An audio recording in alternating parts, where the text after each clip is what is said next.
Hello, and welcome to Ben Yo Chats. If you're curious about the world, this show is for you. What is the future of philanthropic giving? On this episode, I speak to Nadia Asparouhova. Nadia is an independent researcher trying to figure out how people work. She's written on the open source movement, the recent history of science funding, and how philanthropy might change with the advent of crypto billionaires. Hope you enjoy the show. Please like and subscribe as it helps others find the podcast. Thank you. Be well. Hey everyone, I'm super excited to be speaking with Nadia Asparouhova. Nadia is a brilliant independent researcher. She's written books about the open source community. She's worked in startups. Her essays are widely read. She's given away with money with microgranting and is an Emergent Ventures fellow. Nadia, welcome. Thanks for having me. I read that you hate repeating yourself, so I hope I don't have to make you do too much of that, given all the excellent essays you've written on your blog. But starting with the microgranting, I am interested in your view on what you have learned now from your experience with the program. Maybe what projects or people did you find the most impactful to fund? And I think you ended up thinking independent research was a good area to fund. Then you ended up being an EV fellow yourself. So I'd be interested to know how your thinking has evolved on microgranting. Yeah, it's a great question. Yeah, I mean, I think I ended up gravitating towards independent research just because it was an area that I was interested in. So like the impetus for the Helium grants was basically just saying like, why aren't more people just giving away small amounts of money from their own personal income and seeing like what happens in the world, because maybe a small amount of money, so like the original grants were $5,000 and then $1,000, maybe that small amount of money can get someone to do something they otherwise wouldn't have done before. And that came from my own experience, my first year out of college, where I got a grant from a foundation to do my own research, and that set me down this whole different career path, I think, than if I had just gotten a normal job out of college, because it made me realize it was possible for me to pursue my own curiosities and design my own projects and then just sort of find ways to fund them. And that is basically how I've structured the rest of my career. So I wanted to, I guess, like impart that worldview onto other people and through the grants. Um, and yeah, I think like it was a really helpful experience to like see that actually affect some of the people that I gave grants away to and some of whom I still keep in touch with. Um, there's definitely a lot of noise that you get as well. And I think like maybe one of the things I learned when I first started, I just kind of said, these grants are no strings attached. It turns out if you're just trying to give money away on the internet, no strings attached, a lot of people will flock in with a lot of ideas on how you should give your money away.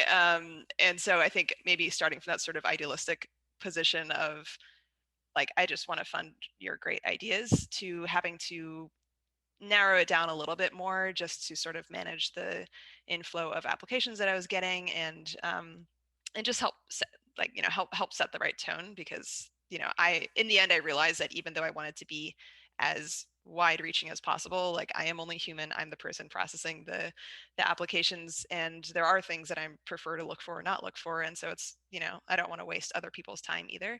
So I think it was like helpful to kind of see the idealism meet pragmatic reality in some ways. Um, yeah, if only for my own sort of like sanity managing applications.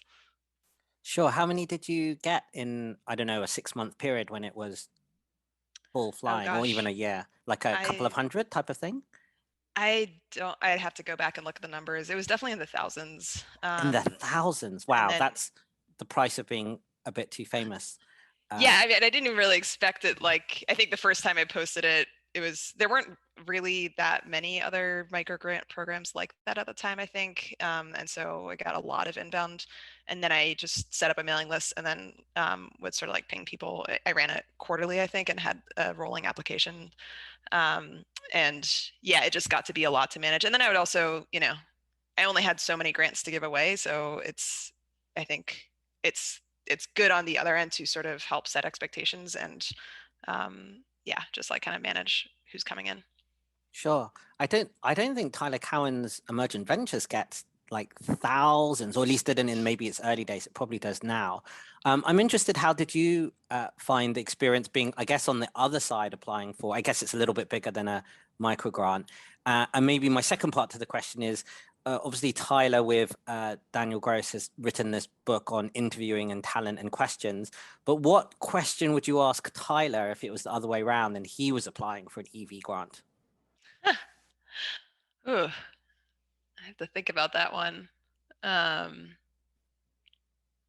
I don't know. I mean, I think like the thing that I'd be looking for in anyone applying for a grant is like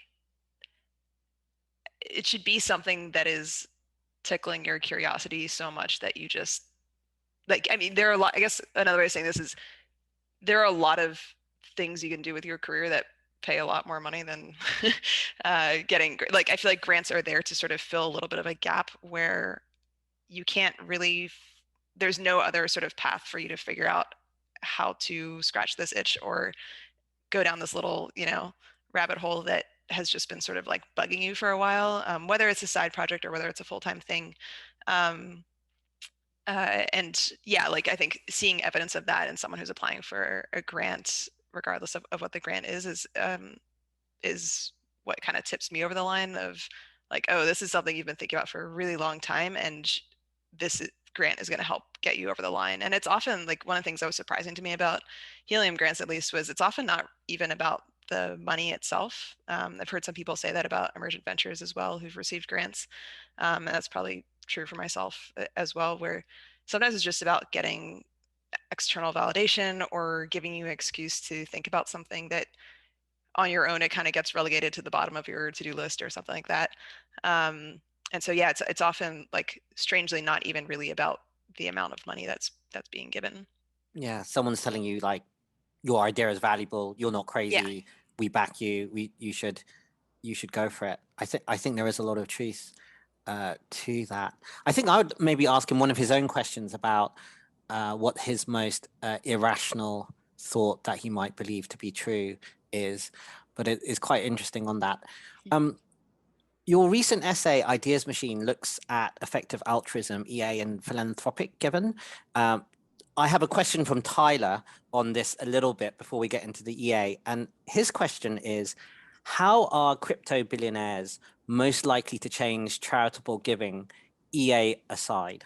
So I kind of think this is interesting on the whole ideas machine idea, but maybe there is this new class of different crypto billionaires. Obviously, we have the future fund, which is more EA aligned, but they might well think about giving differently. Do you have any intuitive sense about what might happen there?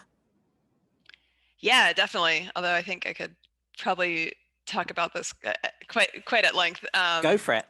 Yeah, I mean, so like broadly, my worldview or thesis around like how we think about philanthropy is that it moves in these sort of wealth generations. And so you have, so right now we're kind of seeing the dawn of the people who made a lot of money in the 2010s with startups. It's sort of like the quote unquote trad tech or startup kind of cohort.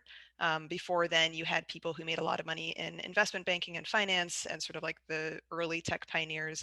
They all sort of form their own cohort. And then you might say like crypto is the next generation after that, which will eventually break down into smaller subcomponents for sure, but we don't really know what those things are yet, I think, because crypto is still so early. Um, and they've sort of made money in their own way, right? And so I think when we talk about how will, let's say, yeah, crypto billionaires change the world, the way I often see it discussed in public or in the media is like we really hone in on like individuals and their individual perspectives on the world. So we'll say, oh, Elon is doing this thing with his money, or Jeff Bezos is doing that thing with his money. Um, but I think like what gets undervalued or discounted is that all these people are sort of products of their peers and their cohorts and their own generations. And so when you have like a group of people that have made money in a certain way that is almost by definition, it's because it's a new wealth boom. It is they made their money in a way that's distinctly different from previous generations. And so that becomes sort of like a defining theory of change or worldview. Um, uh, they're like all the work that they are doing in this like sort of philanthropic sense is finding a way to like impose that worldview. Um, and so like how will what will crypto's contribution to that be? I think it's going to be really different from the startup kind of cohort.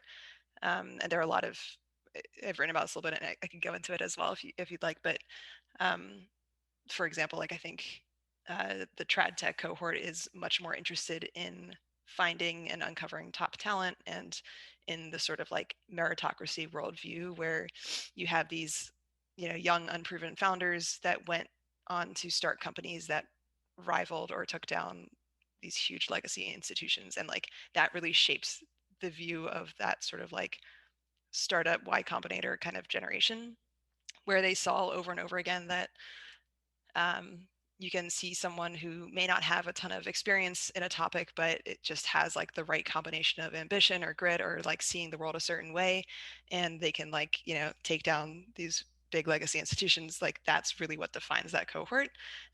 Whereas I think in the crypto kind of generation, you might see instead of thinking about sort of like, yeah, the power of top talent, I think they're more about giving people tools to kind of build their own worlds.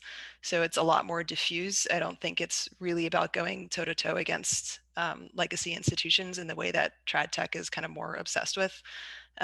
It's much more about, yeah, like sort of like programmatically ensuring that people have access to tools to build their own worlds or build their own lives for themselves. Um, and so again, you can kind of think about how is that going to play into their public legacy or what they do in the world. And I think it's still like, I just think it's way too early to really know what crypto's public legacy is going to look like. I think we are really only in the very beginning stages. It's maybe similar to like, in the early 2010s, you saw some people who had made money from startups that were doing experiments in philanthropy, but like it was so early that comparing that to now, it's just like completely different. Um, and so, yeah, I think like we just don't really know yet, but I think we would expect, I think the answer to that question would just be like, think about what does crypto actually value that is distinct from what previous generations have valued, and then try to extend that into thinking about like, how might that like play into sort of like social public values. That's really interesting. So it's this idea that perhaps the world building element, which seems to come with crypto, perhaps might enter the thinking, whereas your point was with the kind of tech startup Silicon Valley basis, they were searching for talent and that type of thing, which has kind of influenced their thinking. I hadn't thought of it like that. That's quite interesting. You you asked a question also within your essay about why there are not more ideas machines, but I was unclear if you actually answered that question to your satisfaction. Then you came up with quite a lot of other ideas machines which have kind of started going. Do you have a clearer view now, maybe with some feedback on why there are not more and where that would be going?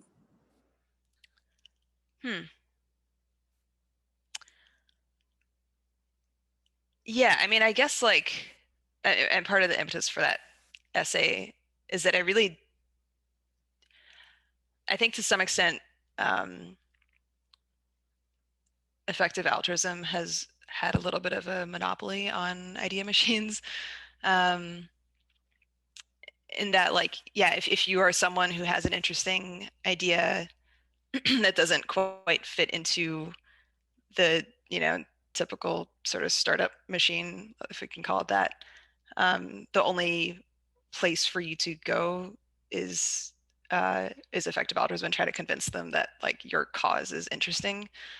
Um, I think the answer might just be as simple as there's a lot more capital sloshing around now than there was before. And so in the past, we were sort of, and I kind of touched on that in the essay of like, yeah, there's just like so much more capital available and so many different people now that are controlling that capital, that you don't kind of have to be forced into the same machine to get your ideas heard. So I actually do feel optimistic that like this is going to be very different. It is already now different and is only going to be more different in the next few years, but I think we are starting to see more and more idea machines crop up. And but yeah, I think the answer might just be simple, that like, there's just way more money now than there was whatever 5-10 years ago. Sure, that makes sense. A lot of it is driven by the cash available. You talk about, or you seem to argue for a pluralistic view of the world, that there are many types of giving or philanthropy that we might be interested in. And I was interested, what areas of giving or impact do you really rate, which don't really fall under an EA framework, that you'd be interested that people should think about giving to or spending their time on? I'm not sure that I get asked this sometimes, but I guess I'm not sure that my opinion really matters that much, to Right. be honest, because I am so, yeah, sort of like pro-pluralism. Mm. I think I'm like, yeah, oddly sort of agnostic on what people actually do with their money, and I've never really resonated with this concept of like doing good. Like I don't even know what good means. I think it means something different to everyone. So it's like what I mostly care about is that more people are experimenting and doing things, right? Like, and that was again sort of what was driving um, writing that essay about idea machines, was just like, effective altruism is great. I personally don't resonate with its ethos, but like why aren't there more people trying experiments like that? Like that is the concerning question to me. So yeah, I think it's more about like, I just want more people to be experimenting with more things. Sure. I think for me it's part of the kind of impact on systems, and particularly the power of art, which I guess because some of it's got utilitarian roots, they somewhat dismiss. Although I think you noted this, like for instance, the Future Fund has got a little bit of thinking about, well, what the power of media and arts and books and that type of thing can do for that type of movement. So maybe it will evolve again. Uh, and it seems to me you write, you blog, you do research, that in a way you are part of the so-called creator economy, even if it's not readily understood by everyone by that term. But your work is kind of more open-ended and less transactional than, say, social media creators who are trying to have to earn a living just via their channel or something. And you've also touched on your work about the importance of rituals and things like that. So I'd be interested in your evolving thoughts on what it means to be a creator today, and how you think of yourself, and whether you think of yourself as part of that creative community, and what that means. Hmm. Yeah, I think I mean, I guess by the book, I probably fit into the category of creators. I personally don't, it's like I don't think I think of myself in that bucket, and I'm not exactly sure why. Um, I think I may have touched this a little bit in this essay I read about sort of creator economy and my qualms with the concept of creators, at least the way that they kind of look today.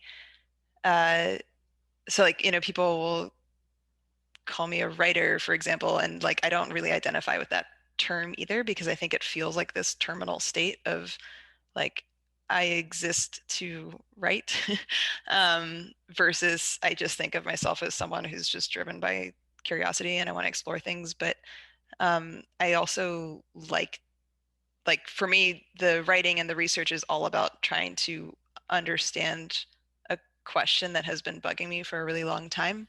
And then once I figure it out, I want to go do something about it, or I want to like figure out how to like translate that into action. I think getting too hung up on a sort of like creator as terminal state can make people lazy. Or at least that's my fear of it, is that you just sort of end up like, when you know that you're being rewarded just for thinking out loud, or for your ideas, or for whatever, you're kind of just like, it's very low cost to you to kind of just like spit ideas out. And I think a lot of creators or writers have had this strange of experience of realizing that it's almost a little bit easy to sort of game the system if you really wanted to, right? Like you start to notice the things that you can say online that will get you the clout and the attention if you really wanted it. You start to see the same sort of pattern of like, yeah, just sort of like attention that you can get, and it can it can sort of like soil the experience a little bit, I think, or at least that's my experience of it. Because it's like, well, I could just say, you just keep spitting out these things kind of mindlessly and people will pay attention to it, but that's not actually like rewarding. And so I think that's maybe what I want to fight against is feeling, I always want to feel like the work I'm doing is rooted in action and not just sort of creating for the sake of people to, consume content. uh, and maybe that's just a cope. I'm not really sure, but that's sort of how I think about it. Yeah, I think you did touch on that, and that's the kind of transactional nature. You can kind of game the algorithm, or I guess you even see, like, I think one of the most successful YouTubers ever is Mr. Beast, and he spent a lot of time figuring out what makes a great video on YouTube. But and obviously, that's very successful and things like that. But there is an element which feels a little bit transactional, whereas your work is kind of much more open-ended than that.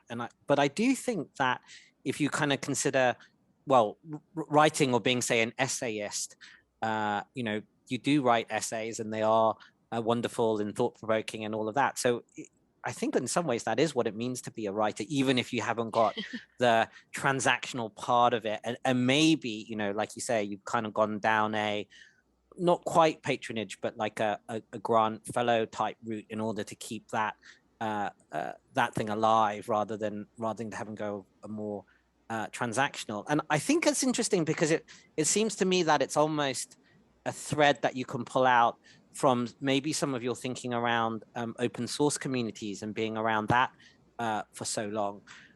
So I'm kind of interested that since your book, many of your insights still seem to be true, that, for instance, a small number of dedicated people maintain much of the open source code and what it is to be that community within that. But do you see any resonance there between your work on open source and how you're working kind of in public today? And is there anything maybe different around how you think about those type of communities since your book was published?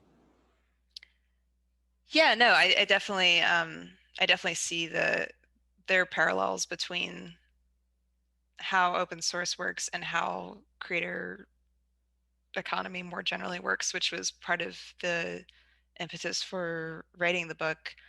And yeah, I think I've just sort of continued to see that play out.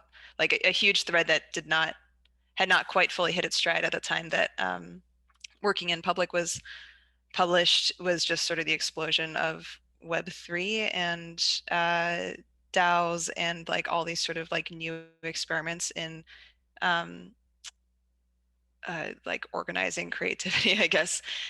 So I think like if I were to write the book again today, I would absolutely include a lot more of that.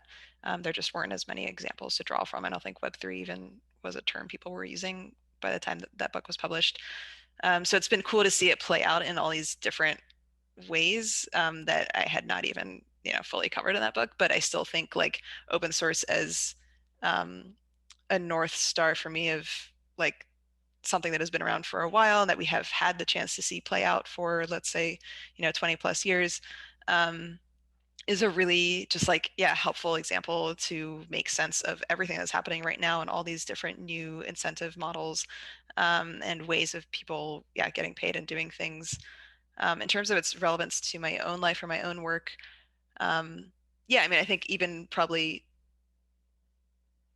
like one of the strange sort of paradoxes about open source developers is a lot of them have full-time jobs as software developers not doing open source, like they're just sort of working a typical software uh, engineer kind of job, and then like they do their open source on the side, but the thing that they're best known for is their open source work, which is on the side. And I kind of feel that way about like my own sort of, yeah, writing and research as well, because yeah, like I mean, in the times when I'm more in like full-time writing research mode, as you've said, I'll do grants or contracts or whatever to sort of fund that lifestyle, or just do it out of my own savings. But then like, I do go and work at startups as well, right? But like, I don't feel like I'm known for the work that I do at startups. To me, that's sort of the translating into action component of research where, I've already spent some time to try to deeply understand a topic, and then I'm going to go work somewhere to put those ideas into practice. But it is, I would hear from open source developers some version of this, like, it's really strange that the thing that I'm actually getting paid to do full time is not the thing that I'm actually known for. Like, why am I not getting paid for the thing that I'm actually known for?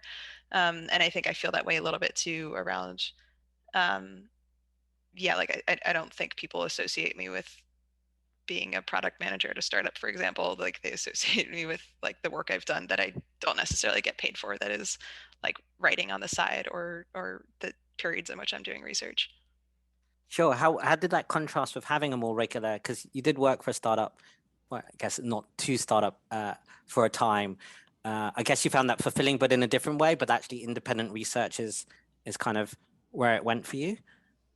Yeah, it is definitely very fulfilling in a different way. I think like, I mean, I can only be in my head for so long. It's very different to get to work with a team, and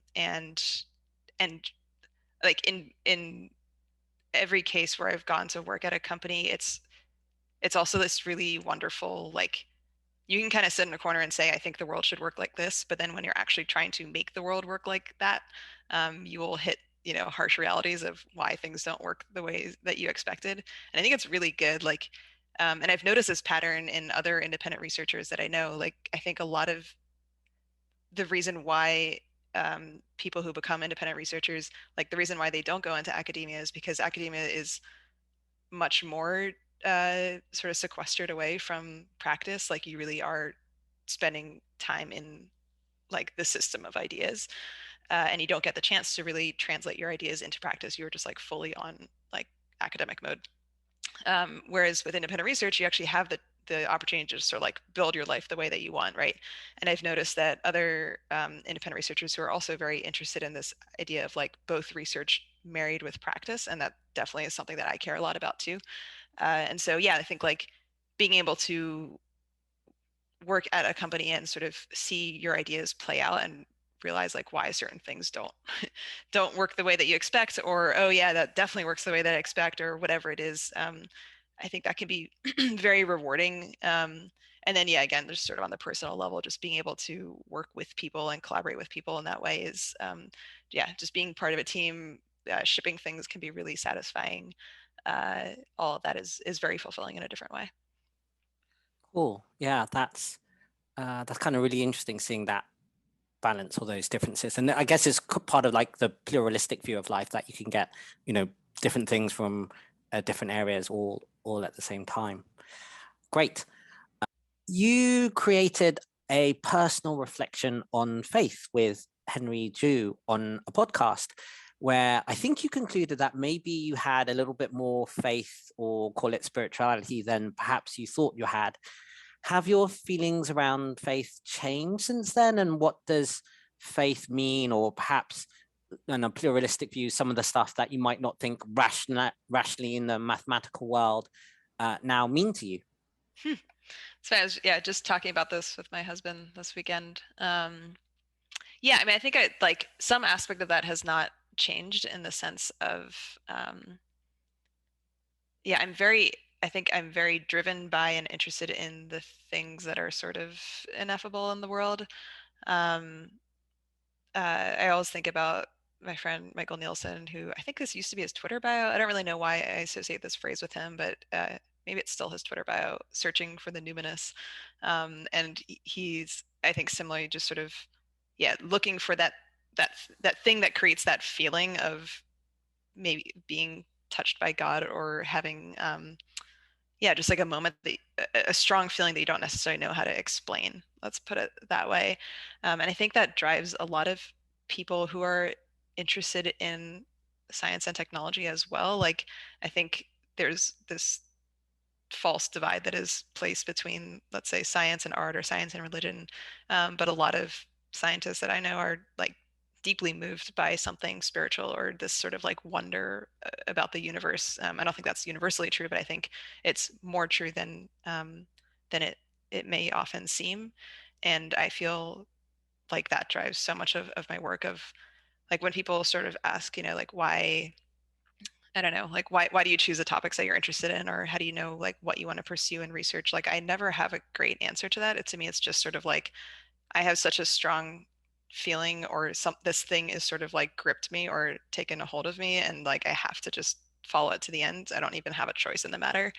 I feel, yeah, like, and to me that is, yeah, sort of like spiritually motivated or moving. So yeah, I think that has been very consistent in me throughout my entire life. But there's, yeah, multiple roles that I think religion or faith or spirituality can play in someone's life. And something that is definitely newer for me since um, exploring that podcast series with Henry is I think I've become more interested in ritual and tradition, especially as like we're talking about having kids now and thinking about like what are the traditions that you want to pass down to your kids. And I think religion can provide a lot of continuity in that, and it doesn't have to only derive from religion. There are obviously many different ways that you can like find, yeah, rituals in your life, but I think that's one place that it can come from, and that's something that I'm starting to explore and understand and appreciate more now than I did before. I think it's a really good intuition to follow that first impulse that you have, and which is why I'm putting you kind of in this bucket of creativity, because I think that's an impulse that a lot of creatives have. And for instance, I think accountants are sometimes quite creative, not in the bad sense, but they're having to follow some sort of intuition. And I think there is some research in the early science of progress. I can't remember the exact researcher, but he called two types of science progress, I think S1 and S2, where S2 was the formal scientific discoveries that you have, which you put in an equation, which are declamatory statements that you can argue about and go into the canon. But before you get into S2, you actually arrive in a state of science or creativity, which he called S1. And in that is much more messy, intuitive. You have a lot of individual stories or anecdotes, like how Einstein thought of relativity and all of this before, where it's really messy and unformed by its nature. You haven't got a declaratory, uh, you know, piece of algebra that you can debate yet. And actually, a lot of the stuff in S1 is very interesting and less well discovered. And I think what you described there about following an intuition or a curiosity or however it might be is where a lot of progress happens in that S1 space. So Yeah, riffing on that, go on. resonates. That definitely resonates. Yeah. So riffing on that, I mean, there has been much talk about this science of progress, and you've written about science funding in tech over the last decade. But I'm quite interested to know, where do you think it will go in the next decade? And maybe if there was anything special about what's happened in the last decade. I guess you noted a lot of things which happened just in the last 1 or 2 or 3 years, ARC Institute, different ways of science funding. But I was wondering, what you saw over the last 10, what does it mean for the next 10? And was there anything special that we've just gone through? Yeah, it's hard. I feel like I'll have a much stronger intuition on this in maybe like 2 years, because I really do feel like we were just on the cusp of something that has immediately turned, and so it's so hard to know how it's going to play out. But I think like one thing I feel like right now the conversation in science funding is more about, there's a bunch of new tech wealth that has come in that's more from, yeah, what I call like the trad tech or startup kind of cohort, and it's now butting up against sort of the legacy um, ways of funding science, even within science philanthropy, but then also just sort of broadly like science institutions. And so the tension that I think people are sort of noticing or seeing is with like this like new tech wealth coming up against sort of like the old way of doing things, right? Um, Whereas I think like in the next decade, that's probably going to shift one more notch uh, downstream, where like I think the tension we will be seeing is between sort of trad tech ways of thinking about funding um, and the sort of like crypto influenced ways of thinking about funding. Um, I just sort of, yeah, I feel like we are seeing that tension build and build now between the startup cohort and the crypto cohort in many different ways. Um, and it's still, I think it's hard to know really like what direction that's going to go in, but I think the question might become less about like, do I get, government funding for my project versus take this sort of funny money from a bunch of weird startup people. It might be even like more extreme than where it's like, do I go, work at an institute at all? Or do I do one of these crazy, like, science DAO things or something like that? And again, like, I think like it's probably important to like zoom out of all of that and say like all these experiments are really at the fringe. Like there's a whole world of science that it just is fundamentally doesn't even care about any of the stuff that is happening. These are all very small drops in the bucket of like more broadly how science is done. But I think like if I were taking a snapshot of it right now, I think people are vaguely aware that there are these like, DeSci initiatives that are happening and that people are experimenting, but it seems like really fringe and just sort of like, you know, who knows what's going to happen there. Whereas maybe a decade from now, we'll look and say, huh, like some of those experiments are actually starting to play out and people will be taking it a little bit more seriously. Sure. Do you have an intuition about what one or two of those might work out? Because I guess in some ways this is the really interesting part because we haven't had the decade, so we don't know which of those, Yeah. whether it's a DAO thing or something else, or are you so uncertain that you wouldn't want to make a little forecast? Yeah, I feel really uncertain. I think like cryptoland has proven itself to be so unpredictable in so many ways and it moves and changes so fast that it's hard to know, but I think that just broadly that the things that seem a little bit radical right now might at least some of those might work out and start to seem like viable ways of funding your research or organizing your research or disseminating it. Sure, that seems fair enough. I think so. There's a lot of debate, or I guess evidence, that science or productivity of science may have slowed down in the last decade or two. And now, just recently, there's been some sort of counter arguments that maybe there's some areas which have stopped slowing down, perhaps in biotech, in some other areas, or maybe even increase again. And I think it's kind of interesting that if we are saying that there's an old blob of how science was funded and that was ticking along and we're still getting some discoveries, but maybe at higher cost or lower rate. But you've now got this kind of tail end of more radical, or they seem radical because they're new, that actually that might spark a little bit more innovation or different innovation because it's going to come from something that we haven't done. And maybe my kind of intuition is that's perhaps a glimmerings of where we're seeing that actually this productivity is at least flatlining or maybe going to increase in a couple of areas, say AI and say biotech. Do you think there might be any truth to that kind of idea, or do you think this is just such a small amount and it's so uncertain, who knows what it does? And do you sense that we have had this same slowdown in productivity or progress of science that people are kind of envisaging on the macro level from your experience in startup world and speaking to open source communities and the like? You know, yeah, I don't know that I I buy that progress has been slowing down or stagnating in any shape or form. I think I'd probably just say I'm like fundamentally somewhat unopinionated on it because I just prefer to look forward than backwards. Um, but like in as much as any opinion I might have about it, I feel like I don't know. It just doesn't like I think I'm just like fundamentally very optimistic on human civilization, and I really I don't know. I believe that we're capable of so many great things, and I don't I've just never really had this sort of like what I feel is a bit of a pessimistic view of like us like not doing as much as we could be. So yeah, like I think like my interest in a lot of these topics is comes less from a place of science is slowing down or we need to sort of improve progress because it's stagnating somehow. Like I'm sort of like unconcerned with it, and I'm more about I just want to make sure that all the barriers are removed and we're like moving as fast as possible into the future. Um, but yeah, and maybe that's just a matter of aesthetics of whether like what is the fundamental driving reason to get to the same outcome or the same area of interest. But yeah, I don't know. I'm very very optimistic that people are doing great things, and I don't know. I have a very rosy view of the world in that sense.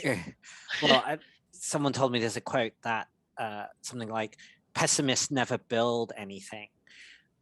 Something like that. So maybe it's one of those things that even if it is true, we should fool ourselves into thinking something else because we build a better world that way, Yeah, even if it's totally. not even if it's not quite true.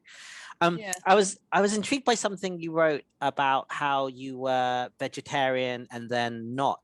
And I guess this is personal for me because I worry a little bit, having met some EAs. A lot of them are very into animal welfare, and I had wondered whether not being a little bit more veggie was a kind of deep moral failing of my own, or maybe not deep moral failing, but some sort of moral failing. And every year I kind of eat a little bit less. Like I now, although it's kind of strange because it's not really animals, I don't really eat octopus anymore because I've seen all of this research about how kind of clever and curious and alien they are, but it doesn't feel consistent because I still eat pork and things like that. But I was kind of interested that you sort of went the other way, and I'm meeting a few people who go the other way, and it's actually, you know what, isn't too big a deal. Not having overthought that, has it, has it been a big thought that you've had, or it was just kind of like, oh well, it's time, it's not being veggie is not a big issue. Yeah, I don't think I've ever been asked this before in an interview, so I gotta think about it now. Yeah, I guess for context, I became a vegetarian when I was, I think, 11 or 12, and then I remained a vegetarian for about 10 years, and then I started eating meat again, and now I eat a lot of meat. So I really went like I even tried being a carnivore for about Okay, 6 months, but it was really hard to just eat that like much meat. steak all the time. Yeah. And so, yeah, I mean, reasons why, like originally, yeah, I became vegetarian out of concern for animal welfare. I think I literally saw like a PETA something on the internet when I was like 12, and I was like, oh my God, like I can't do this. And I think like, yeah, I mean, there was just so many. It's funny because it's like really hard to know where to draw the line. And I think like being a vegetarian for like a decade kind of gave me an appreciation for how there just like really is no perfect black and white. Like I remember because I would be on all these like vegetarian forums and stuff, and it's like there are some people that are really extreme. So there are people that would also like troll the vegetarians. It was just all the fun of internet culture, early internet culture. But I remember like seeing things like there are like field mice that are being killed in the fields when you're growing your plants or something. It's like, well, what are you going to do about those mice that are dying? It's just like it's impossible to get to a point. And then of course, drawing the line between like vegan and vegetarian, and then even within vegans, it's like, you know, like, do you eat honey or not, or do I wear leather products or not? If I'm a vegetarian, shouldn't I not be wearing leather? There's just like so many things. um, and I think like at some point, I think it just made me realize like there is no perfect answer. One of the things that I felt I would run into a lot as a vegetarian was sometimes it's hard. You go to a restaurant and I've been places where there's literally nothing on the menu that is not uh, that doesn't have meat in it, and so you end up being like, well, I need to eat something. So you order something and then you take the meat off, right? And it's like, well, but now I've paid for a meal that I did order the meat. I just didn't put it in my body. But like, didn't I basically just still like buy into the system? And which isn't it like almost worse that I'm now throwing away the meat and it's been completely unused instead of just like eating it myself?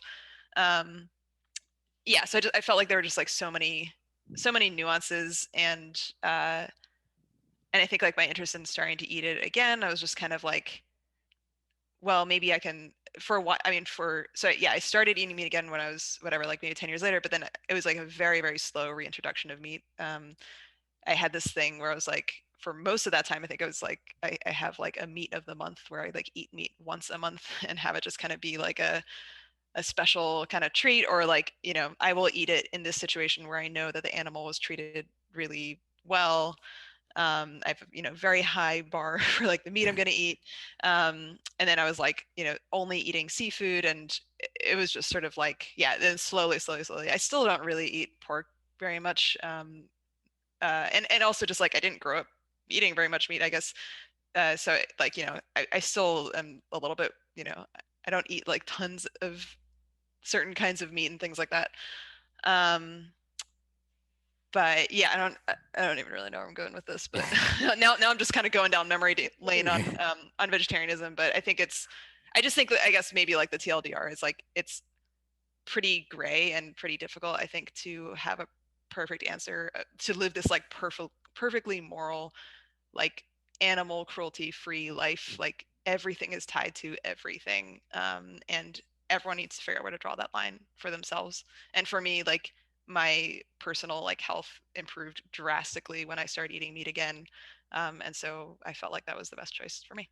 Sure, that makes a lot of sense. Even going to being complete carnivore, which is maybe too much, and actually completely fits into your pluralistic kind of worldview, which seems to be shaping. And I'm also super glad, from my point of view, that I managed to ask you a unique Yes. question. First time thinking Somewhat, about that. yeah, somewhat, and there, it is really complicated. So from a EA point of view, you can actually argue, for instance, that beef, that cattle, if they're well treated and they only have one bad day, has a lot less what they would call suffering risk, or suffering with it.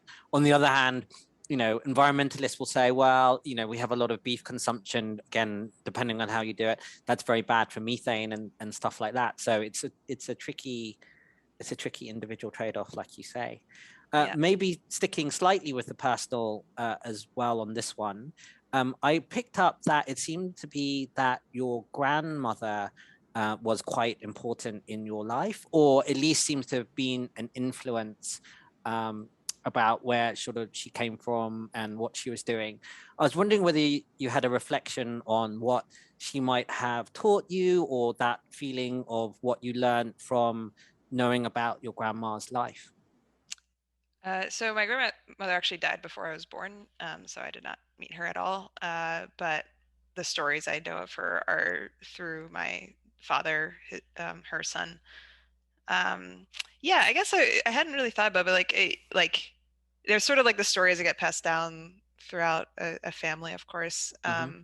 And I think like something that I've really taken from both my dad and from the stories about his mother, uh, is just this like sense of adventure and embracing uncertainty. I really get that from both my parents, since they both came to the U.S. And immigrated from other places that, and I think like in both cases, I just really admire how, yeah, like my mom came to the U.S. when she was, I think, 29, and just basically upended. And I can't imagine as a 29-year-old sort of just upending your entire life and just moving to a different country and being like, because I just want something different, right?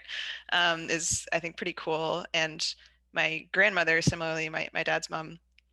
So my dad's side is Persian. So uh, my grandma was Persian, and um, they left Iran when my dad was like 5 or something, and moved to Germany. And nobody spoke German. My mom or my grandmother spoke a lot of different languages, but like when she came to Germany, she didn't know anything. She was this, older woman with 2 small kids, and yeah, didn't speak the language, just had to like figure everything out. This was also, kind of post World War II. Like Germany was not exactly like a place that people are dying to move to.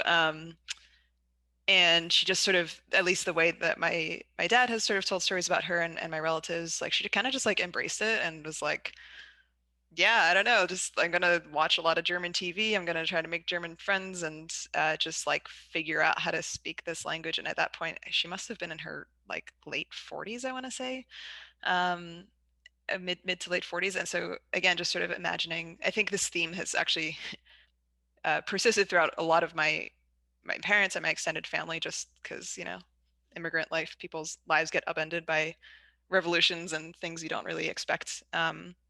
But I think, yeah, this sort of theme that has captivated me about a lot of my extended family has just been like, one day your life completely changes as you know it. And I think we associate that level of sort of like high intensity change with your teenage years or your early 20s, or a time when you're kind of finding yourself. But um, in other cases, it's like, yeah, you're in your 40s, you're in your 50s, and suddenly like everything is completely wiped away, and you just kind of show up and have to start over.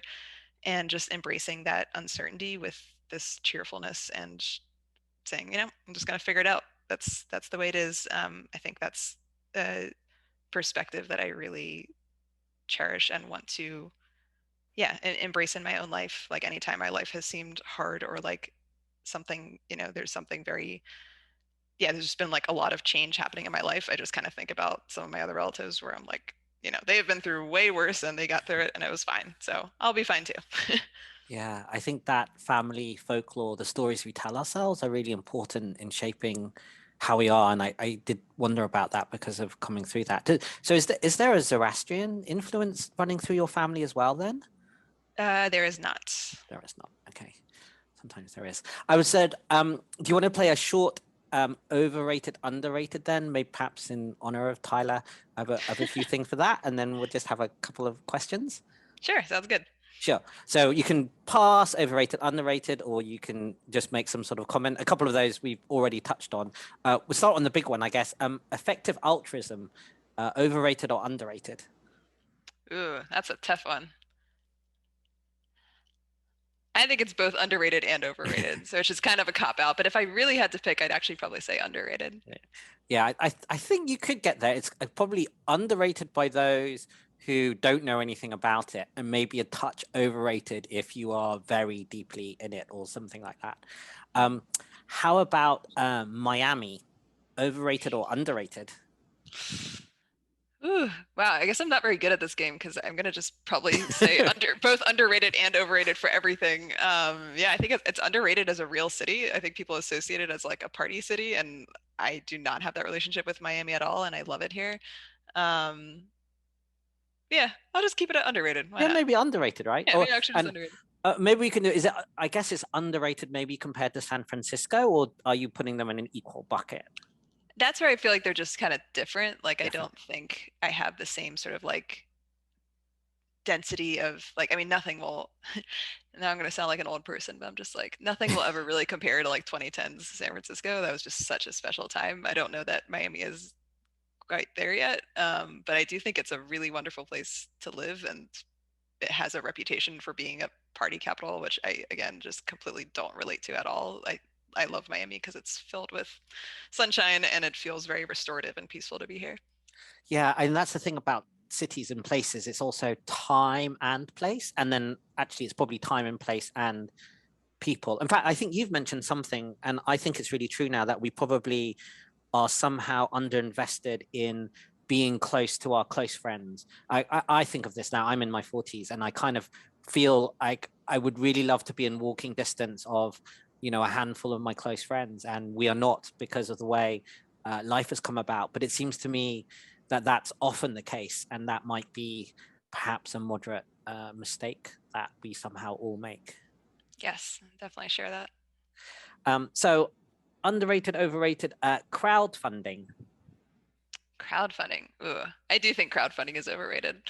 Um, yeah, I don't know. I mean, I'm not like it's I again pro pluralism, so maybe that's a cop out. But like if I've seen it work for friends like really really really well, and so I think it is absolutely an option that should exist and has transformed many people's lives. I just don't think it's like the one panacea that is going to solve everyone's problems, in large part because it depends on being able to market yourself really well and having a certain kind of audience, and like it just like not every type of creativity or creative work is going to fit into that. I personally have, yeah, I don't think I've ever used crowdfunding to fund my work. Sure. And so, yeah, I think it's overrated in the sense Okay. that like there are other ways to do it. Yeah. And do you differ between project crowdfunding or kind of patronage, Patreon type crowdfunding? Sorry, what was the first option? First one is where you just get a kind of projects done, like a kind of more Kickstarter, Indiegogo. So you're just funding that as a sort of more one time, I guess, versus this kind of patronage system, which I guess is the modern day incarnation of maybe old patronage. I'm not quite sure because you've got these Yeah. fellowship grants things. I don't know if there is a difference. I don't distinguish between the two for the purposes of this particular Yeah. conversation. In both, because I think in both cases you're having to appeal to a wide set of Yeah. people and get sort of small amounts of money. Because like, yeah, I mean, patrons still exist, right? Like, Yeah. like Patreon also exists, but it's also possible to just, find a single source of funding. Yeah. Sure. Toulouse. Toulouse. Oh no, my mother-in-law is going to be listening to this. Um, uh, Or then it has to be underrated then. yeah, I don't think I spent. I just came. Yeah, just came back there for. I was there for a week visiting my in-laws. Uh, the duck is definitely underrated. I did not know that Toulouse is it's Oh, basically like the duck capital of France. Maybe I don't know. There's a lot of duck in Toulouse, and apologies to my former vegetarian self, but I absolutely love duck. So I was eating duck in every shape and yeah. form. Highly recommend going to Toulouse if you like duck. Great. Well, and would you, family aside, would you like to go back? I don't know that I had like enough of a sense of, we were kind of doing a lot of family things, so I don't know that I had enough Okay, of a sense to have a strong opinion on it. But sure. We can go neutral. Um, Newsletters. newsletters, oh boy. Um,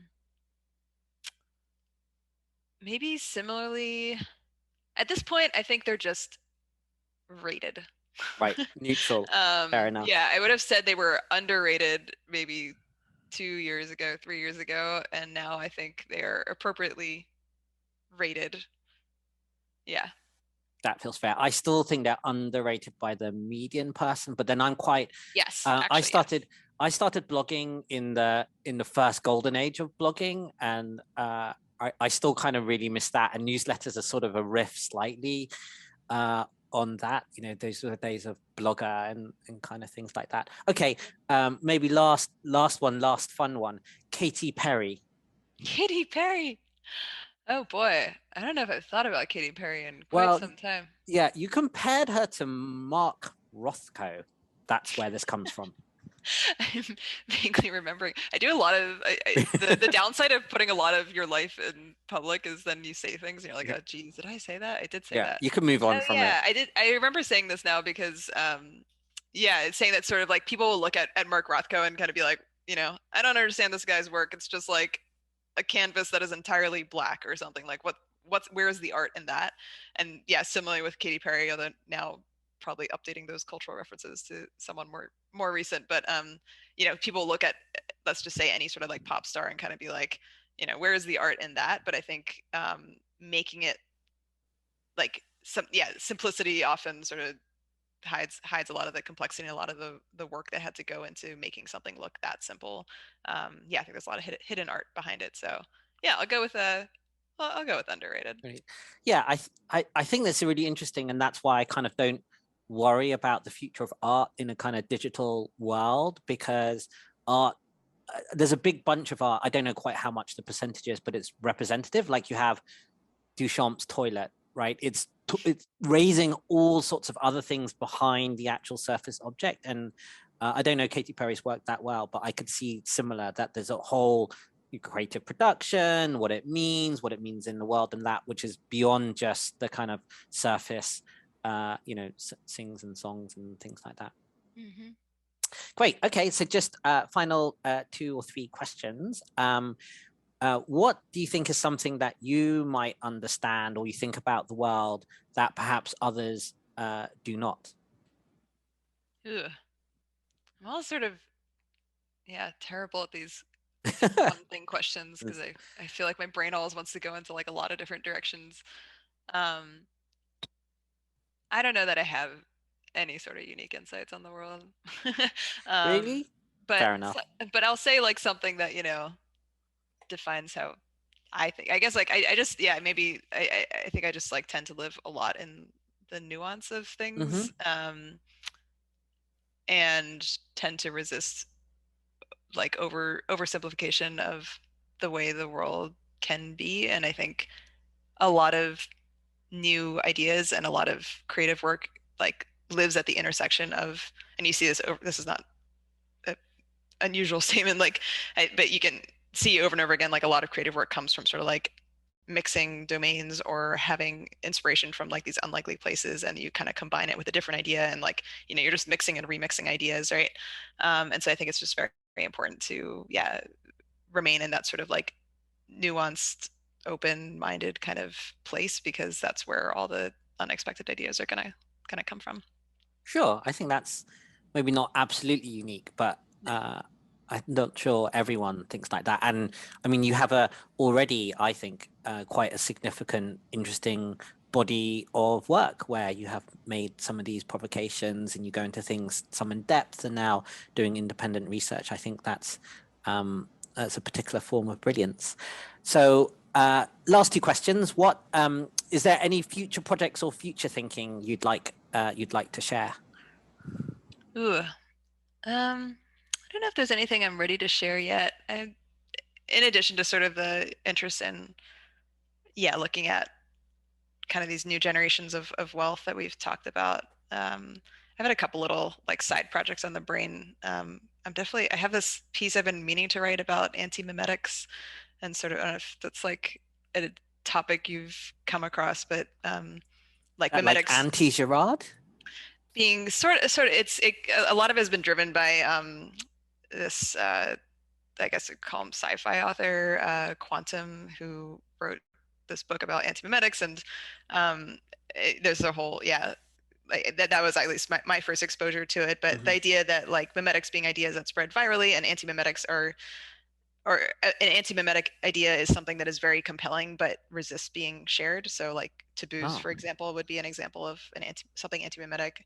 I just feel like there's, yeah, room to explore that ideas on this spectrum of not just, they're not just mimetic or not. Like when we say something is not mimetic, we think, oh, it's just not compelling, right? But there are ideas that are very compelling but don't get shared mimetically, and so like why is that? And like, yeah, what does that kind of spectrum look like? So I have a lot of like messy working notes on it, but I haven't actually taken the time to put together an essay about it. But uh, working on it. yeah. Okay, that's really fascinating. I hadn't really come across that concept articulated like that, but that kind of makes some sense. Like taboos, even I guess some sorts of, I guess, conspiracy theories, or not even like right Definitely. conspiracy theories, right? Things, secrets, I guess, some sorts of secrets. I Mhm. guess some sort of process and know-how is sometimes like that as well. Yes. Yeah, Yeah. A lot of different categories to yeah, poke around on. great. Okay, and then just ending this excellent conversation, do you have any advice or thoughts for others? This could be life advice or thought advice, or maybe advice for those who are thinking of following an independent researcher career path. Yeah. I mean, it sounds maybe simple or obvious, but I just would really encourage people to follow their own curiosities. I think we don't, yeah, I think a lot of people have really great ideas, but we often kind of dismiss it as, oh, but I'm not really ever going to go like, down that rabbit hole, or like you know, that's not realistic thing for me to pursue. But I think one of the most rewarding things about independent research is you get to make your own world exactly as you want it to look. And if you take those sort of nagging curiosities or those intuitions, if you actually just take them seriously instead of dismissing the little voices in your head, and you just go all in on them, like life kind of just reorganizes around you to make those things possible. At least that has been my experience. So yeah, I don't know. I would encourage everyone to sort of listen to those little voices in their head and follow their own curiosities. That's a great note to end on. Follow your curiosity. Nadia, thank you very much. Thank you for having me. This is great. If you appreciate the show, please like and subscribe as it helps others find the podcast.